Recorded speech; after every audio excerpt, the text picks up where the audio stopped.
இதற்கு வாழ்வாதாரம் பாதிக்கப்பட்டதனால பல முறை இந்த அரசை நம்பி நாங்க இன்னைக்கு வரும் நாளைக்கு வரும் காத்திருந்துட்டு தான் இன்னைக்கு கடைசி கட்டமாக வேலை நிறுத்தத்தில் ஈடுபடுவதாக முடிவு செஞ்சிருக்கோம். ஏன்னா இது வந்து காலவரையற்ற வேலை நிறுத்தம். அதுவும் வேலை நிறுத்தம் 25/2/2026 நள்ளிரவு முதல் எங்களுடைய காலவரையற்ற வேலை நிறுத்தம் நடைபெறும்.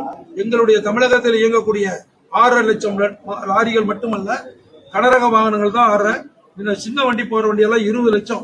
மொத்த அத்தனை வண்டிகளுமே 25/6 காலவரையற்ற வேலை நிறுத்தத்தில் ஈடுபடும்.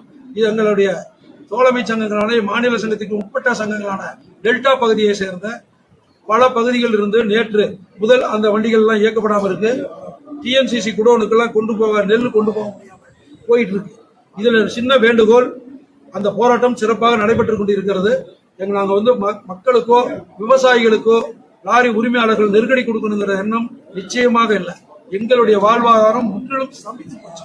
அதனால இந்த 30 லட்சம் குறிப்பா இன்னும் வேண்டாம், 26 லட்சம் லாரிகளே வச்சுக்கிட்டா கூட ஒரு லாரிக்கு 10 குடும்பங்கள் இருக்கு. 10 குடும்பம்னா லாரி உரிமையாளர், டிரைவர் எல்லாருமே அவர்களுடைய வாக்குகள் சுமார் 1.5 கோடி. இந்த வாக்குகள் பொறுத்த வரைக்கும் நாங்க தேர்தலை புறக்கணிக்கிறதா இல்லையாங்கிறத இந்த போராட்டத்திற்கு அப்புறம் தான் நாங்க முடிவு பண்ணணும்.